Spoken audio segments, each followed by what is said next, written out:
Welcome back to Ryan and Brian's Bible Bistro. I'm Ryan. And I'm Brian. This is the Bible Bistro podcast. Hello.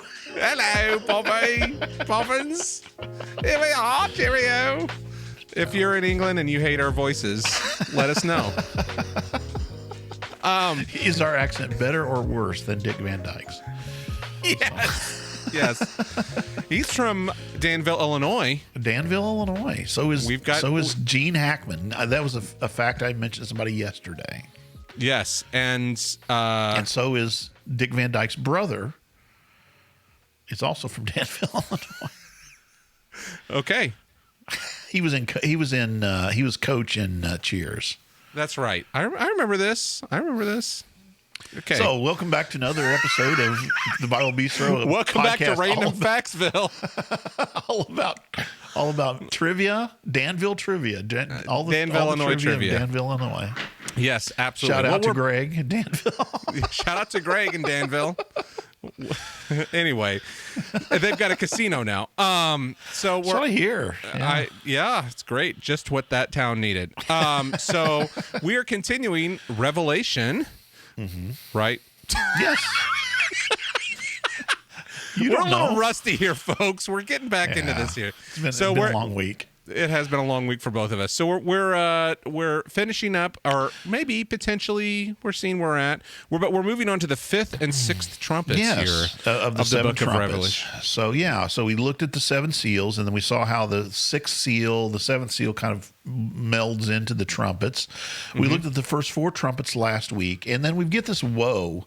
I mentioned it last week, but we'll talk about it a little bit more. There are three different woes that come. Whoa. Whoa. Go ahead and read verse 8, chapter 8, verse 13, the very last verse there. So, as I watched, I heard an angel that was flying in midair call out. That's an eagle. What did I say? Angel. What? I apologize. I heard an eagle. I know how to read. That was flying in midair call out in a loud voice. Woe, woe, woe to the inhabitants of the earth because of the trumpet blasts about to be sounded by the other three angels. So, there's kind of a precedent for us to deal with these first four together. Then we have this kind of break. Eagle, it says in the midst of the heavens. And this is the kind of the idea of, it depends on how you understand ancient cosmology, the way you think the world is put together. But it's this idea, midair is what the NIV says, but literally it's midst the heavens. And so a lot of times, Paul even talks about this idea of the third heaven. So a lot of times we see kind of the firmament or the sky as being the second heaven. So this eagle is flying and it's saying woes. And woe is a prophetic statement. It's something you see in the prophets in the Old Testament. We don't go around saying that too much, right? You don't. Maybe in The Princess Bride, maybe, but you don't walk around going, "Woe to you," that kind of Whoa. thing. But you may say that, but woe is kind of a warning about judgment. It's a prophetic statement, right? To say that there's this bad thing about to happen to you. Woe to you. Maybe it almost sounds like a Shakespearean character, right? Something like that. And so this angel pronounces three woes. It talks about that there are two other woes about to come, and it's talking about the judgment that's going to be brought with these last three trumpets. So again, you see there's kind of break. The first four trumpets we've talked about, and these final three. Eagles, I guess we could talk about a little bit. Eagles. The interesting thing is, eagles were one of the symbols of Rome. Like the Roman legions carried eagle standards at the front of their legions, and so it could be a play on that. We've talked before about eagles. They're soaring, and they kind of have this idea of they see everything. They're able to kind of soar above it all and see everything. So it could have that kind of an idea of almost God's omniscience is the other possibility that we have going on here. But anyway, this eagle is the one who's announcing these warnings about future judgment that's about to happen. So then in chapter 9, we have the fifth trumpet of these seven that sounds. So go ahead and just read verses 1 and 2. And we're going to see some similar language to what we saw with the third trumpet, but go ahead and read verses 1 and 2. The fifth angel, not an eagle, the fifth angel sounded his trumpet, and I saw a star that had fallen from the sky to the earth. The star was given the key to the shaft of the abyss. When he opened the abyss, smoke rose from it like the smoke from a gigantic furnace. The sun and sky were darkened by the smoke from the abyss. Okay, a lot going on here, a lot to talk about. So the fifth angel sounds, and there's a star that falls. And you might remember we had a star back in the third trumpet. We said stars are sometimes used for these idea of angels, and the idea of a fallen angel would probably indicate, this kind of thing, because the star acts, right, begins to do things. He is given, for example, a key to the abyss. And so the question then, this is debated in different commentaries, is this a good angel or a bad angel, right? Right. Fallen angel typically, or fallen star here, typically would indicate that this is an evil one, right? But it's kind of confusing because this angel is given the key. And keys are usually kind of associated with authority, given authority over the abyss. We'll come back and talk about the abyss here in just a minute. But that's one of the questions we have. Now, if we skip down, I'm going to skip down a little bit into verse 11. Just read verse 11 for me of chapter 9. Here, the book of Revelation gives us a little bit more information about this angel. They had as king over them the angel of the abyss, whose name in Hebrew is Abaddon, and in Greek is Apollon. So Apollyon or whatever. Apollyon, which means destruction. Destroyer. Destroyer. And Abaddon means destruction in Hebrew. So, that kind of imagery, again, destruction, destroyer, would probably indicate an evil, not a creator, but a destroyer. So that this angel is given the key is the sign of authority. Keys are signs of authority. Back in Revelation chapter 1, verse 18, there it says, Jesus says to John, this is when John first is encountered by Jesus. He falls down like a dead person. Jesus puts his hand on him and says, one of the things he says is, I was dead, now I am alive. I've been given the key to death and Hades, right? In other words, I've been given authority over death and Hades. And so it's a similar kind of idea. That's the reason some people see this as good. If they see this as a good angel, a good actor, let's call him, it could be that he is descending. But that doesn't seem to be the way the language is. And again, it's very similar. It's very similar to this wormwood star that we talked about in the bitter star we talked about in the last episode.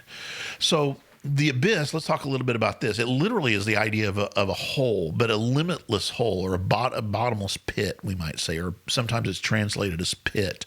Abyss is really just kind of a transliteration of the Greek word. The Greek word is abysson, right? And so just the idea of abyss we get from this. And it was seen as a place of chaos, a place from which evil comes. It's the idea of entrance into the realm of the dead, or the abode of the dead. Can you skip back to Romans 10:7 real quick, and just the word abyss is used there. Jesus uses the word abyss as well, but Paul here, I think the way that Paul uses it gives us some idea about what's going on here. Romans 10:7. Yeah, Romans 10:7. Or who will descend into the deep, that is, to bring Christ up from the dead? Yeah, so the word dead there is literally abyss, from the abyss, bring Christ up from the abyss. So this idea of the entrance into the Holy Land, entrance into the abode of the dead is kind of the idea of what's going on. And so he has authority, he has control over it. But what happens when he opens it is this idea that the smoke, like smoke from a gigantic furnace, comes up, and it's a dark smoke. It causes darkness. This is kind of thing. I want to say a few things about this. The first is the gigantic furnace, right? Yes. And so, what do you think of when you think of furnaces? I mean, this isn't like a furnace in your house. But go ahead. With a lot of smoke coming up from it. A gigantic furnace. What's your favorite gigantic furnace story? My favorite gigantic furnace story. I don't know if I have. The one I think of is actually from another apocalyptic book. It's from the book of Daniel. Ah, yes. Do you remember the fiery furnace there? Okay. Yeah. So there you go, the fiery furnace. It's my favorite furnace. It's your favorite, My favorite gigantic furnace story. It was big enough to put at least 3 guys in, right? 4. And you, well, they put 3 in. There was a 4th one in. Fourth there in. with them. Yeah. But that whole idea of this furnace was a place of judgment, right, or a place of punishment. We could say destruction, if we want to use that phrase that we see with their word that we see connected with the name of this angel, and so this idea that this furnace is there and the smoke that goes up from it is dark smoke. And here's the reason I'm going to be talking about invading armies a lot in the next little bit. When you think about the destruction of a city, when you think about an army coming in and destroying a city, this idea of smoke going up and burning as a part of that is an image that we can put together. We've already seen burning a lot. If you remember in those first 4 trumpets, we talked about that burning as a sign of judgment. Yep. So, I guess what's the saying? Where there's smoke, there's fire. There's fire. Right? Yep. Where there's fire, there's smoke. I guess we're saying here that this smoke is a sign in the distance. Like if you're in the ancient world and you're walking down a pathway toward a village, and you see smoke in the distance, you're going to be like, oh my goodness, there's something wrong. There's a problem. It even can go with what we've seen earlier with the darkness and the sun being darkened. If you think about the sky being turned to blood, moon to blood, often the particles of smoke in the air can cause this kind of thing. So again, it could be a sign in the natural world of this idea of destruction, and I think that's part of what's going on. As we go in this next verse, well, any comments or questions first you wanted to bring in before we get to this next part? Nope, I don't think so. So this is verses 3 through 6 then, that talk about something that comes out of this smoke. So the smoke goes up out of the abyss, out of the bottomless pit, the abode of the dead, and then there is something that comes out of this smoke. So that's verses 3 through 6. Sounds like the movie or the show Lost, where the smoke monster comes out. Oh, I hadn't thought of that. Yeah, it could be something like that. So. No, it's not, but just made me think of that. All right, so read verses 3 through 6 3 through 6, here. please. Yeah. And out of the smoke, locusts came down on the earth and were given power like that of scorpions of the earth. They were told not to harm the grass of the earth or any plant or tree, but only those people who did not have the seal of God on their foreheads. They were not allowed to kill them, but only to torture them for 5 months. And the agony they suffered was like that of the sting of a scorpion when it strikes. During those days, people will seek death, but will not find it. They will long to die, but death will elude them. Okay, go ahead and look at Luke 10 while we're preparing for this. But this idea that locusts come out of this smoke, right? And locust swarms are often associated with judgment. Let's go to the Exodus. Let's go to the plagues again, right? Mm-hmm. And locusts is one of those plagues, the locust plague. These are different locusts, though, for a couple of different reasons. Flying scorpion like locusts. I mean, you say scorpion locusts. Interesting thing is there are some people who want to read Revelation in a very, I want to say this, that John was trying to describe things that he was going to he actually had a vision of in the future, so they would say hybrid animals, this kind of thing, possibly. I don't think that's what's going on here, but it These will are bring GMO up, animals. Exactly. It's going to bring up, as we read down through this description, it's going to bring up lots of images, and again, when we think about the pictures together, it really, I think it's going to become clear what's going on here. At this point, it isn't necessarily clear. But that these locusts are different than the ones in Exodus is immediately obvious, and not only because they're like scorpions, but they're specifically told not to harm the vegetation, right? Mm-hmm. Whereas the locust plague, and that's typically the judgment that comes with a locust plague, is typically it has to do with eating up all of the crops, right? That's what happened to the Egyptians, is any of the crops that were left after the hailstorm, the locust came and it says it just picked it dry. Modern locust swarms, you still see these in parts of North Africa and other places. Modern locust swarms, can just strip a place bare. We have a couple of examples in the Old Testament of these kind of things, and I'll mention Joel 2 here in just a little bit. But read this idea of Luke chapter 10. We talked about the seal on their foreheads as well, but read Luke 10:18 through 20 for me real quick.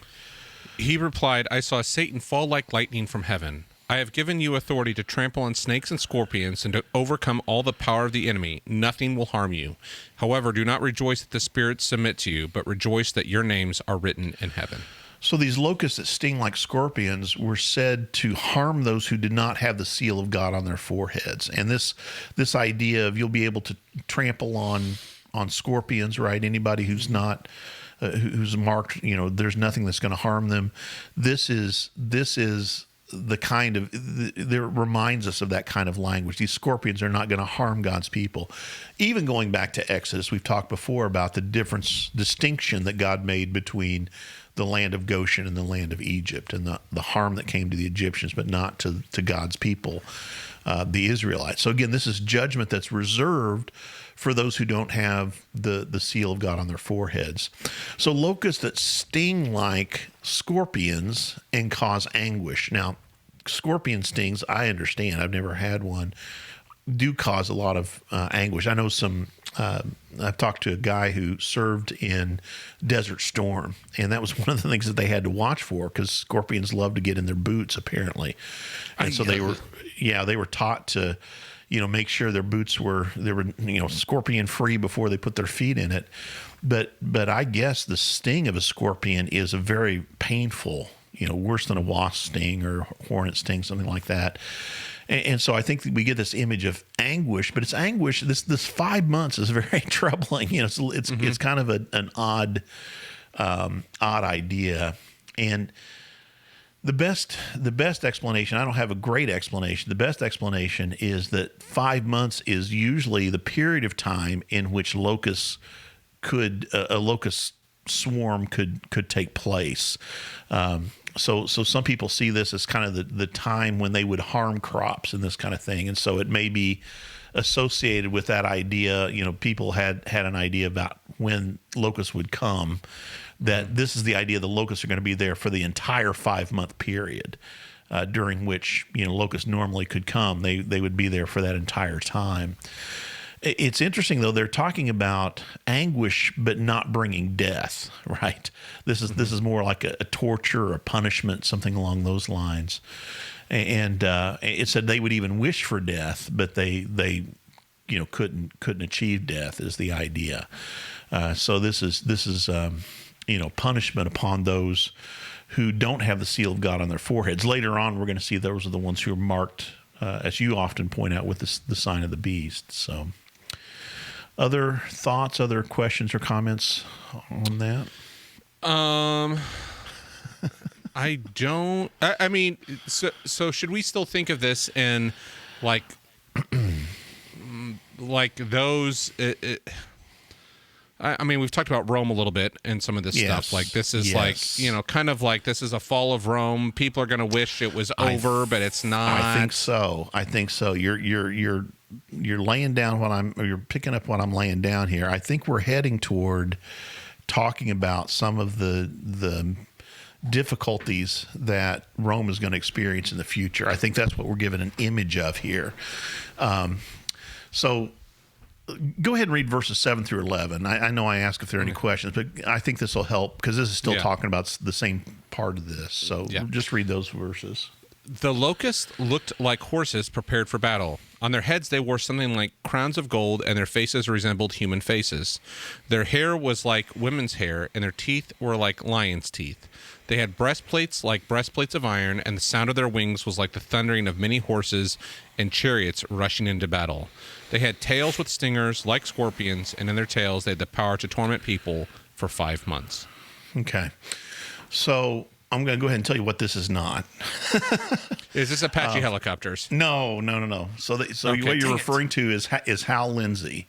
Hal Lindsey, he wrote a book several books, but he wrote a book back in the 70s called Late Great Planet Earth. But then there's another book that he wrote later that takes these as referring to attack helicopters, something along those lines. I don't think that's what it is. People who take that viewpoint are saying that John was describing things that were beyond his ability. And he is using descriptors here of like, right?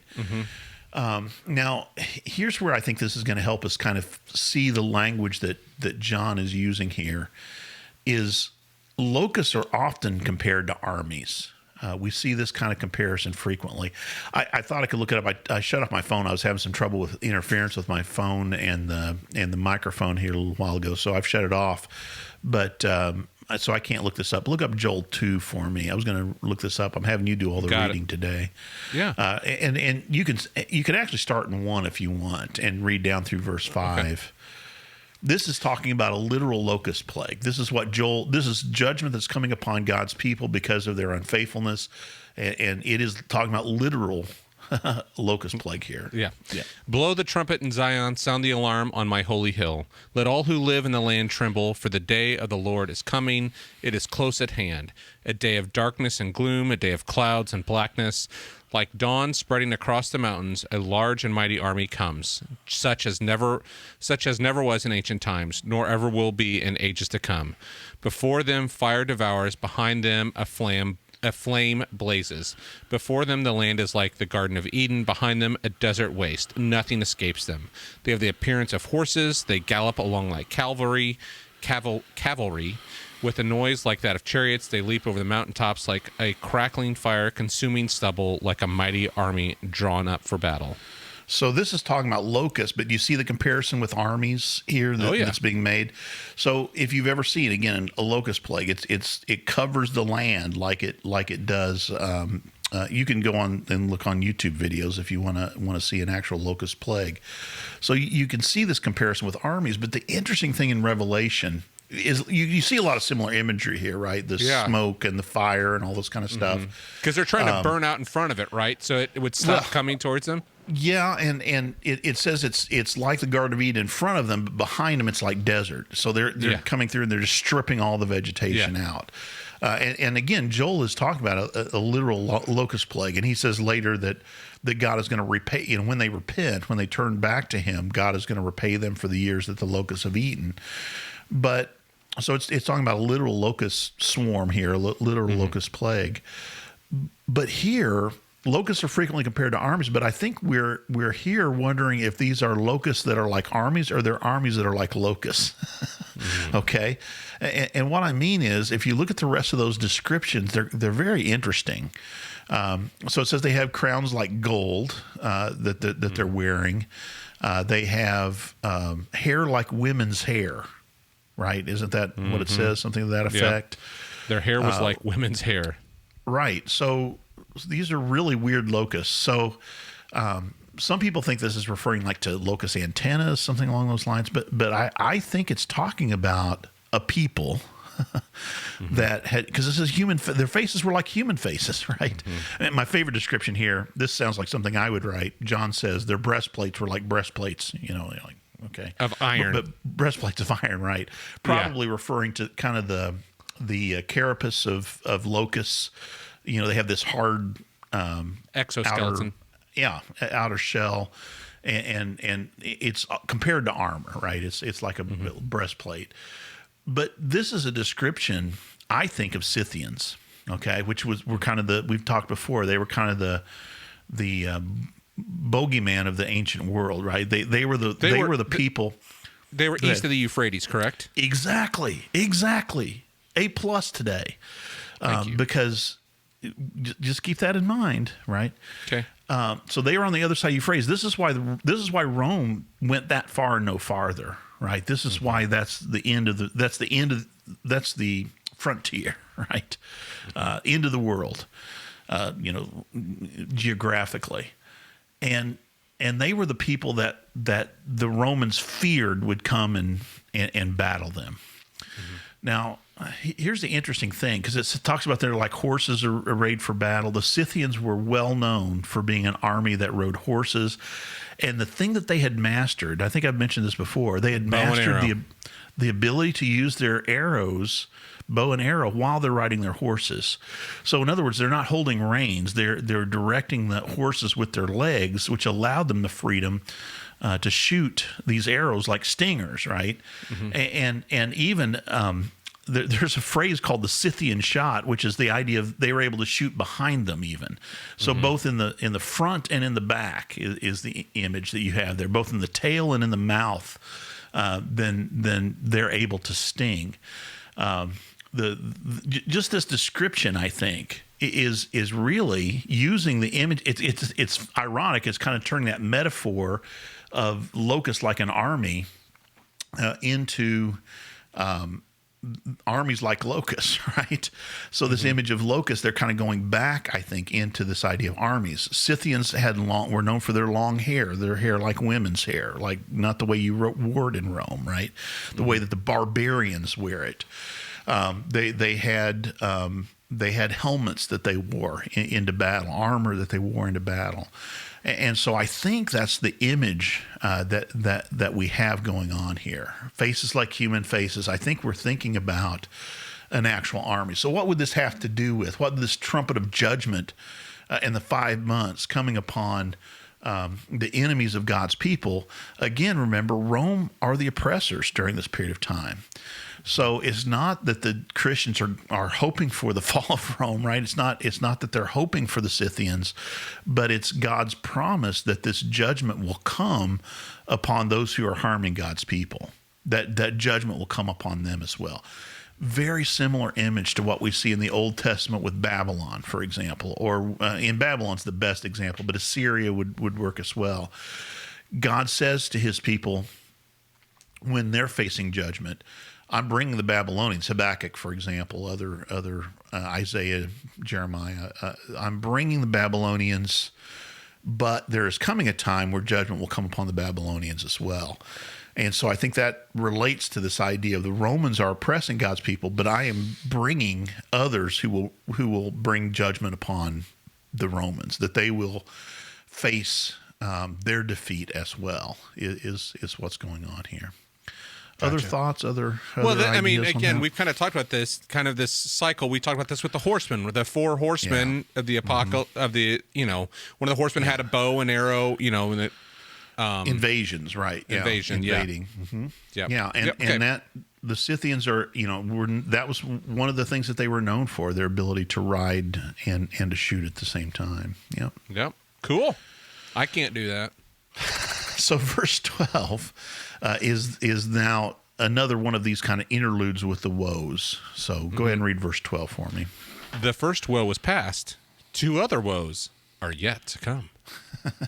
So again, just a way to kind of show the progression here that's going on. I'm going to see if I can bring up. Now my phone's acting funny today.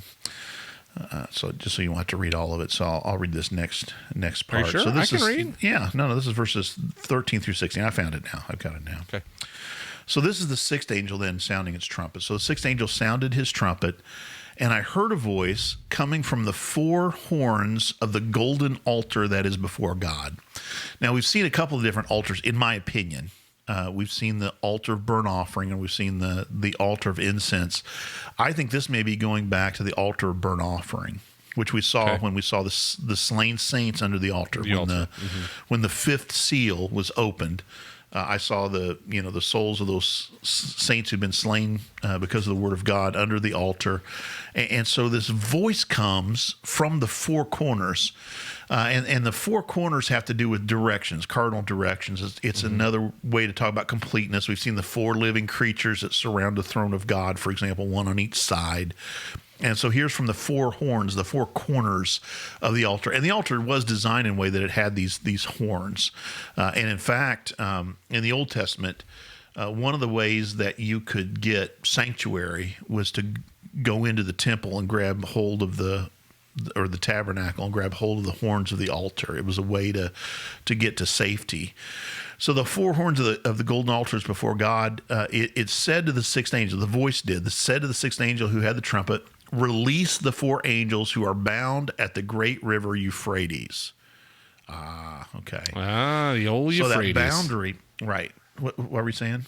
I just said the old Euphrates comes back again. So that boundary water, right? That was seen as kind of the edge of the empire. Released those four angels that are on the other side of the Euphrates, and the four angels who had been kept ready for this very hour and day and month and year were released to kill a third of mankind. So this idea again, I think we're imagining a future invasion is the image that's given. The number of the mounted troops was twice 10,000 times 10,000, which is a lot.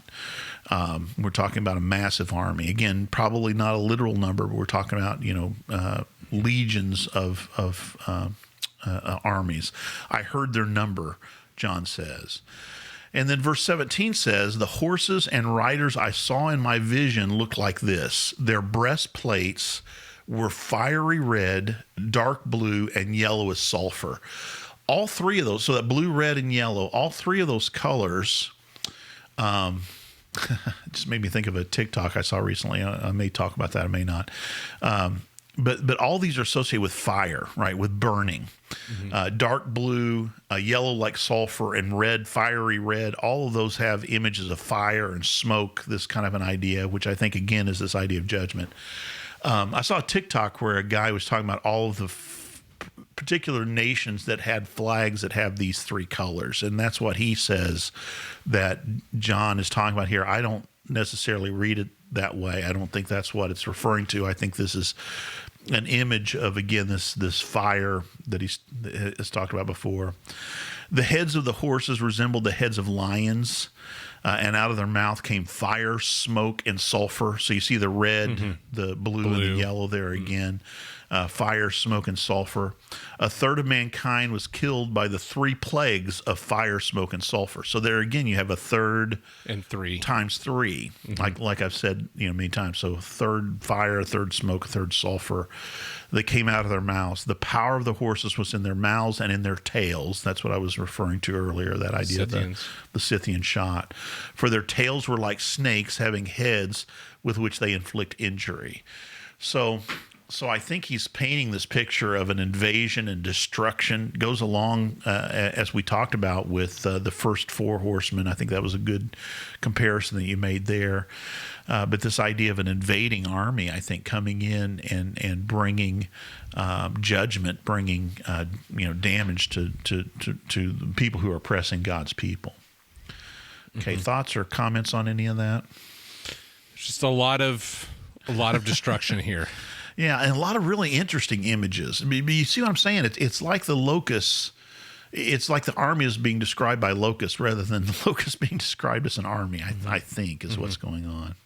Now, we talked about this 20 and 21 a little bit. Was it last week or 2 weeks ago? It was last week. We had a little bit of a conversation about this. Okay, so I'll read it again. It says, the rest of mankind who were not killed by these plagues still did not repent of the work of their hands. And I talked a lot about this, that I think what we're talking about is the stubbornness or the hardness of hearts that they have toward the message of God. This judgment is not going to bring about repentance. The woes, the warning is not going to bring about repentance, but it is just the idea of the judgment that's coming upon them because of the things that they have done. They did not stop worshiping demons and idols of gold, silver, bronze, stone, and wood, idols that cannot see or hear or walk.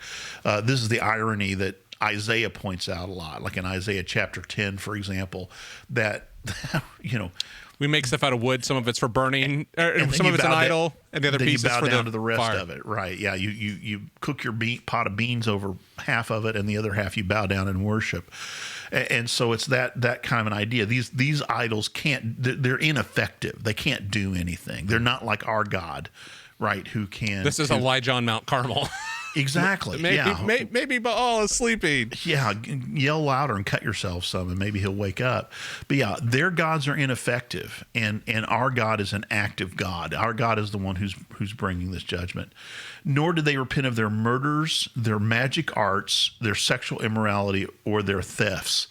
And these. It's always interesting when you see these kind of list, the idea of killing and magic arts would have to do. It reminds me again of the Exodus, if you think about the Egyptian magicians. But it's magic arts is the attempt to manipulate the world so that it gets you what you want, right?